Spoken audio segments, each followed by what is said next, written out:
எடுக்க கூடாது எதுக்கு எடுக்கணும்?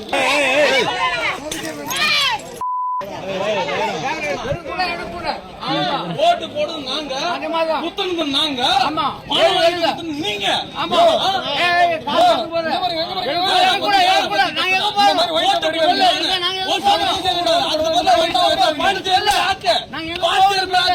வெளியூர் போறேன் பாண்டிச்சேரி நல்லபடியா எவன் குடிக்க வருவான்? அதுக்கப்புறம் அப்ப எவன் பாஸ் ரிப்போர்ட்டர் எல்லாமே ஓகேதான். இல்ல காசு கிடைக்கிறதுனால எல்லாமே பிரச்சனை வருது. நீங்களே எடுக்க கூடாது எதுக்கு எடுக்கணும்? தாண்டி ரிசல்ட் அழுதுட்டு வந்து சர்டிபிகேட் குடுத்து ஏடுறா அதுக்கப்புறம் நான் பாத்துக்கிறேன். அந்த கடை இருக்க கூடாது. ஸ்கூல் பக்கத்துல இருக்குது. பிள்ளைங்க படிச்சுட்டு வீட்டுக்கு வர முடியல. ரொம்ப அட்டகாசம் பண்றாங்க. ரொம்ப ஆக்சிடென்ட் ஆகுது. ஸ்கூல் போற பிள்ளைங்களை வந்து ரோட்ல மறிச்சு பாட்டா பண்றாங்க. இது வந்து இங்க வந்து இருக்க கூடாது. இந்த ஊர்ல வந்து இருக்காது அதிகம். வீட்ல வந்து ரொம்ப டார்ச்சர் பண்றாங்க. வீட்ல ஒரு பொருள் வைக்க முடியல, ஒரு காசு பணம் வைக்க முடியல. வீட்ல ஒரே சண்டை பிரச்சனை. மூணு பேர் செத்துட்டாங்க. பள்ளிக்கூடம் காலேஜ் போகல. ஏரியில அந்த ஏரியில குடிச்சிட்டு ரொம்ப அட்டகாசம் பண்றாங்க.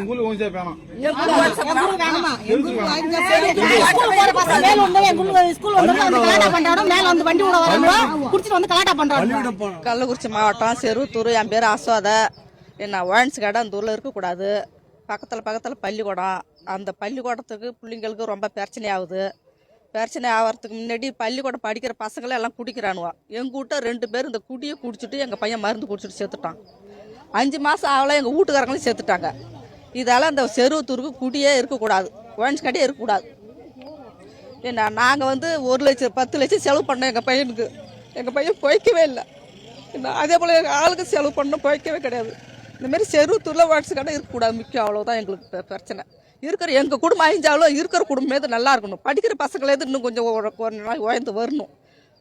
தயவு செஞ்சு சொல்கிறேன், இந்த கடையை செருவத்தூரை விட்டு நீங்கள் தூக்கி ஆகணும். விஷயம்னா எங்களுக்காக நீ பாதுகாப்புக்கு வந்திருக்கிற, வந்து உங்களுக்கு நாங்கள் எல்லாம் நல்லது செஞ்சுருக்குறோம். நீங்கள் வந்து இந்த ஒரு விஷயத்தை மட்டும் நீ செஞ்சுனா எங்களுக்கு ரொம்ப மனசுக்கு சந்தோஷம். என்ன மக்கள் குடிச்சிட்டு தடத்தில் படுத்து கிடக்குறாங்க. காட்டுக்காரைக்கு போக முடியல, வர முடியல. ரொம்ப அட்டகாசம் பண்ணுறாங்க. பள்ளிக்கூடத்து பிள்ளைங்க போகக்குள்ள ரொம்ப கிண்டல் பண்ணுறானுவ பசங்க. வேலைக்கு போனாலும் குடிச்சிட்டு தடத்தில் படுத்து கிடந்துக்கிட்டு எங்களை ரொம்ப கேள்வி பண்ணுறானுவ. விஷயம்னா இந்த கடையை விட்டு நீங்கள் தூக்குறது உங்களுக்கு ஒரு நன்றி. கள்ளக்குறிச்சி மாவட்டம் பெரிய செருவத்தூரில் இந்த கடை இருக்குது. இந்த கடையால் கிட்டத்தட்ட ஒரு 10 பேர் இளைஞர் 10 பேர் குடிச்சிட்டு செத்துட்டானுங்க. பள்ளிக்கூடம் பக்கத்தால் இருக்குது. அந்தாண்ட ஜிபி ஸ்கூலில் அந்தாண்ட இன்னொரு பள்ளிக்கூடம் இருக்குது. 2 பள்ளிக்கூடம் சென்டர் இருக்கும்போது பள்ளிக்கூடம் போகும்போது வரும்போது குடிச்சிட்டு ராவடி பண்ணுறாங்க பிள்ளைங்கள்ட்ட.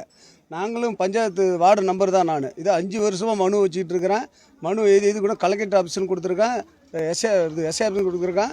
இது எதுவுமே தூக்கலை. இந்த விஜய் முதலமைச்சர் அண்ணா அவங்களுக்கு இந்த நன்றி தெரிவிக்கிறேன். இந்த கடையை தூக்கி போடுங்க. எந்த கடையை தூக்கலையோ இந்த செருவத்தூர் கடையை தூக்குங்க. இதை தூக்கி விடுங்க. இதை தூக்கி விட்டே உங்களை வர அடுத்த எலெக்ஷனில் நீங்கள் தான் முதலமைச்சர்.